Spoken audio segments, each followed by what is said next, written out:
What's up, YouTube? I know you're probably thinking, Malcolm, where the hell is your blonde hair? I cut it off. You know, I decided I want to go for a more sophisticated look. I kind of want to look like Barack Obama. So now I'm kind of going to look like this for a couple months. But don't worry, I'm going to grow it back out and then it's going to be blonde once again. I'll still look like an old school version of Leo Rush. But also in the comments down below, leave a lot of questions, right? So I'm going to be doing another Q&A next week with my friend Kira, who you guys saw in the last like 2 videos. So we're going to be answering all your questions in the comments down below and on Instagram and Twitter and all that kind of stuff. So hashtag AskTripleM coming up next week. So ask a bunch of questions. But this is Talk Malcolm Talk. So let's talk.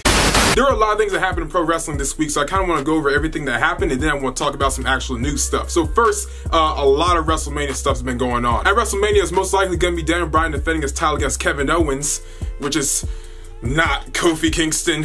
What are you guys doing?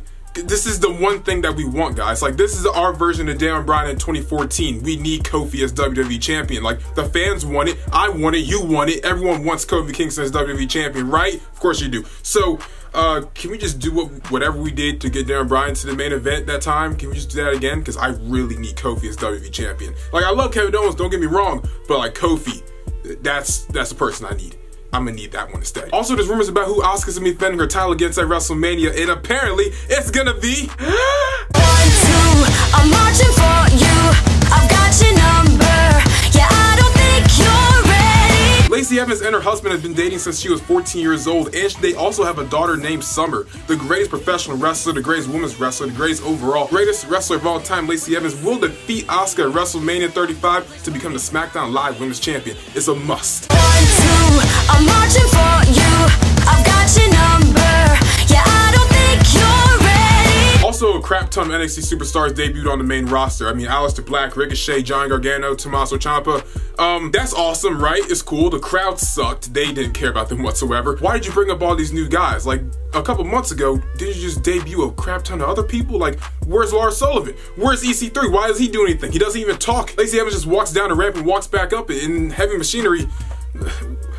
Why are they here again? Why are they down in NXT? Should have brought like Street Profits or something. I love seeing all these guys on the main roster, but it's just kind of weird because like each one of these guys are main event caliber talent, so like they could have debuted on their own, or maybe like in a crowd that might have actually known who these people really are. You could have actually debuted all 4 of these guys at the Raw after WrestleMania, where everyone's gonna know who they are. They can have a really big impact, and it's not in like some random Lafayette. Who wants a debut in Lafayette? Why not Chicago or Philly or DC?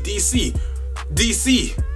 Again, DC. But why were these guys debuting in Lafayette? Like, it just makes no sense. The crowd didn't seem to care or know who they are. Overall, these guys are so good they should not be debuting the way they did, just randomly showing up on Raw and SmackDown, having random matches that really equivalent to nothing. AEW's Double or Nothing is coming up very soon in May, on May 25th, and actually the entire show sold out in 4 minutes. But a lot of people have been announced for the show so far with a bunch of different matches, but one match that's making its return from All In is the Over the Budget Battle Royal, where the only people announced for the match so far has been Kip Sabian, who's like a UK wrestler, and Brandon Cutler, who we also saw in last year's All In event. I don't think I've actually talked about it on YouTube that much, but Kylie Rae's also signed with AEW.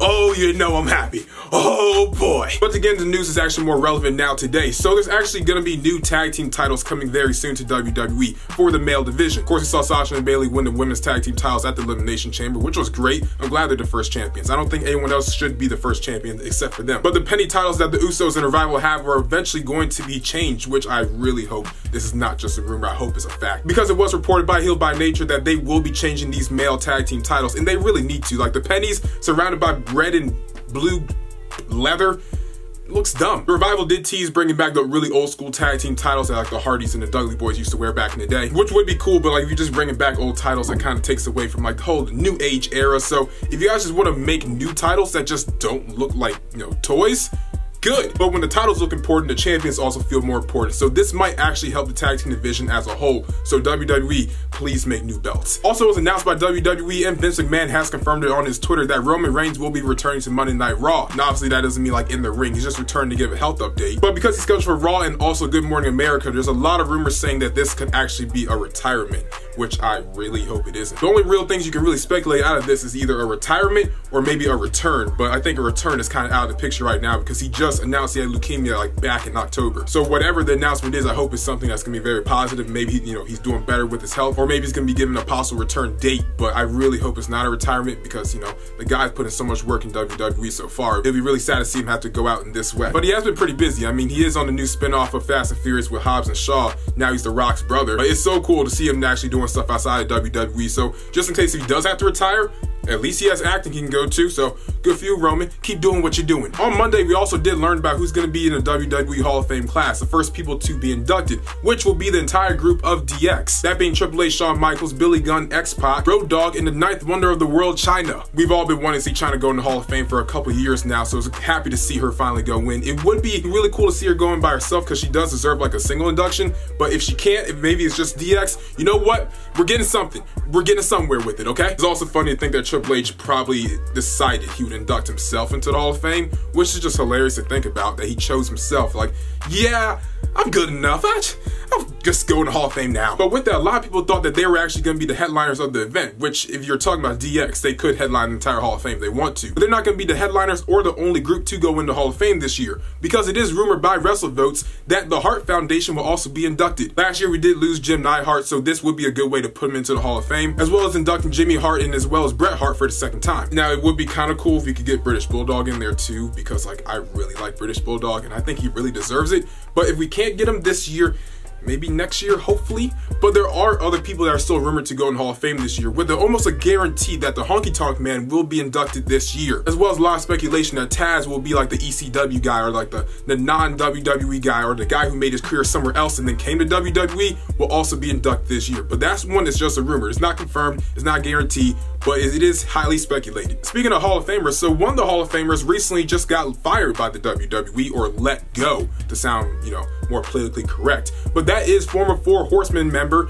Arn Anderson. But Arn apparently did get let go by the WWE on Thursday. The reasons are still unknown why. He has been a long time backstage producer for the WWE, so it's kind of hard to see like the guy go, because like he's been there through it all. And he's there beforehand in WCW and WWE for the Four Horsemen. Finally, news outside the WWE, I thought this was just so cool that I really wanted to talk about it. So the Ring of Honor World Championship is actually going to be defended in Israel. It was confirmed on Ring of Honor's website that Jay Lethal will be defending the ROH World title in Israel in the main event, the Israeli Pro Wrestling Association's event called Passover Bash, which will be held on April 21st. So if you guys want to fly out to Israel to go watch Jay Lethal, you're very dedicated and have fun. But his opponent for that match will be the Jewish Canon and your wrestler's favorite wrestler, who's actually really good at Twitter, David Starr. I had a chance to talk to David Starr about all his nicknames and stuff a couple months ago while we were sitting on nursing home toilets inside of a bingo hall, which is always the sentence I've wanted to say on the internet. But yeah, but also talking about Jay Lethal, he's actually recently broken a really big record for Ring of Honor of having the most days as a combined ROH World Champion. The previous record was held by Samoa Joe with 645 days as a combined Ring of Honor World Champion, but Jay Lethal just cracked that baby open because now he's at 663 as of today. And since we're just talking about records and stuff, I mean, I don't know if you guys know this or not, but I also have a championship of my own, YWO Heavyweight Champion of the World, 575 days. It's been a great run. I'm just waiting for people to step up to actually challenge me, because I can't defend it if no one wants to step up. So if you guys know someone that wants to step up and try to challenge me, put his name down in the comments down below. I'm trying to see who I can defend this title against, because I'm about to hit 600 days and no one's stepping up.